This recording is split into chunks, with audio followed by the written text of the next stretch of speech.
mind my hair or the tick on my forehead, and the fact that it is a bit messed up because I'm in Jagannath Puri in Odisha, and just had a darshan of uh, Goddess Lakshmi, and visited the Jagannath Puri temple. So I'm reacting to the news of Rishi Sunak becoming all set to become Britain's next prime minister. He's of Indian origin. But as things stand, Indians will, especially the Bhakts, the Modi Bhakts and the right wing, they will soon start screaming Hindu, Hindu, Modi, Modi on Rishi Sunak becoming Britain's prime minister. I mean, Britain, which colonized India for 190 years and looted India and drained its wealth. And Britain became prosperous because of the wealth drained from India. And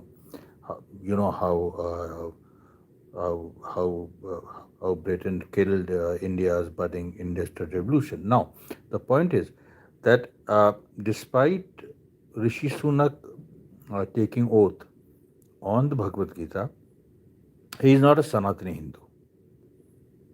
He's not a Sanatani Hindu. Number two, uh, Mr. Modi has got nothing to do with his becoming the PM. Please, I mean, I know this is this is something which, because our Prime Minister, he tries to take credit for everything. That's why I'm saying this. He has nothing to do with what has happened in Britain. Number three, and two prominent Muslims, Mr. Sajid Javed, who's of Pakistani origin, and Mr. Nadeem Zahawi, who is of Kurdish origin. These are two powerful MPs, Tory MPs, and they played a major role in Mr. Sunak becoming the prime minister. So this is another spoiler for the Bhakts. Then Sunak is part of the Conservative Party. Britain is going through an unprecedented crisis, and to me, he looks more like a fall guy. Basically, he has to, he the challenges before him are too huge for an individual to handle. The former prime minister survived only for a few months, and Britain is facing some serious structural problems. Not just Britain, but international finance capitalism is, and London is the center of international finance capital, and uh, in general, IFC is facing a major crisis, and so it needs restructuring, and restructuring not just of Britain's economy, but you have to kind of change the kind of neoliberal path of economic development which was initiated in the 80s in both UK and US. Unless and until you do that, it's very difficult to even ensure that in the coming winters, Britain, citizens of Britain, they will not freeze to death. I mean, there is a real possibility because there is an energy crisis in Britain, and how Rishi Sunak is going to resolve this is something to be seen, but it is also something which has happened at a time when no British politician, no white politician, is ready to take the responsibility. So you can see how things might go from here.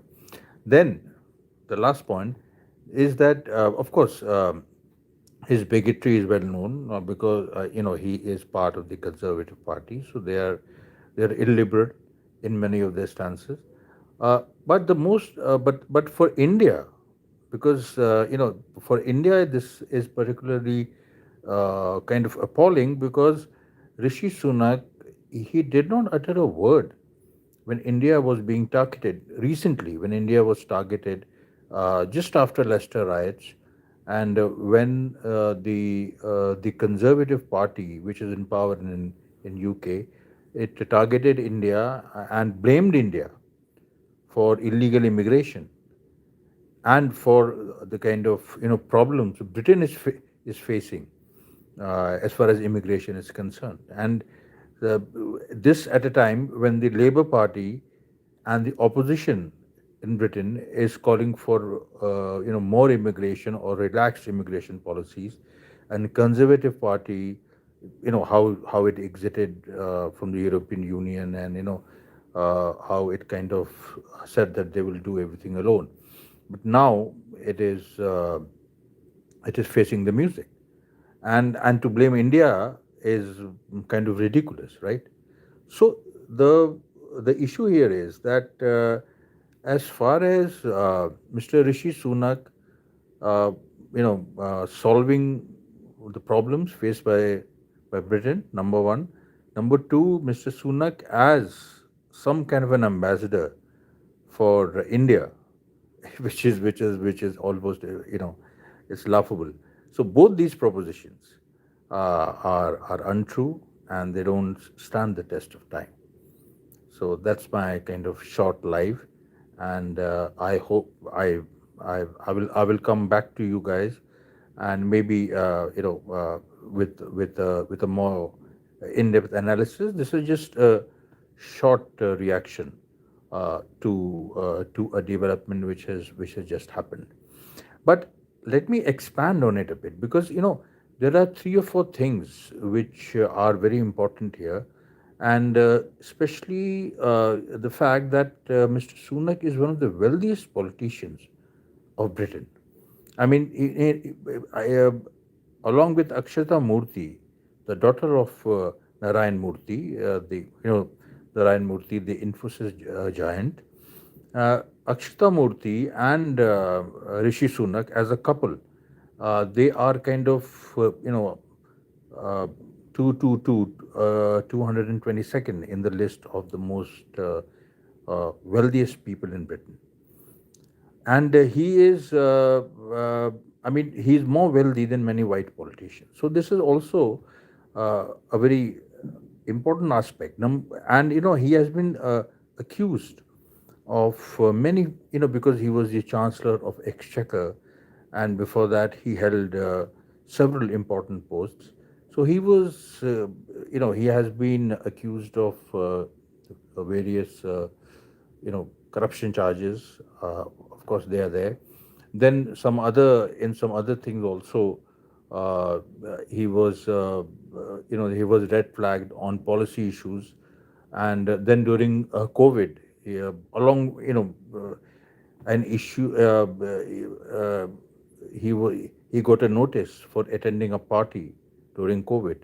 Boris Johnson also did, but Rishi Sunak also was involved. So the point here is that in he's not someone who is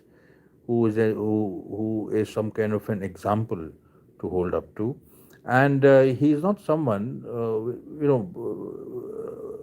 on whose election India should rejoice or Indians should rejoice. That's my short take. Thank you. Thank you so much.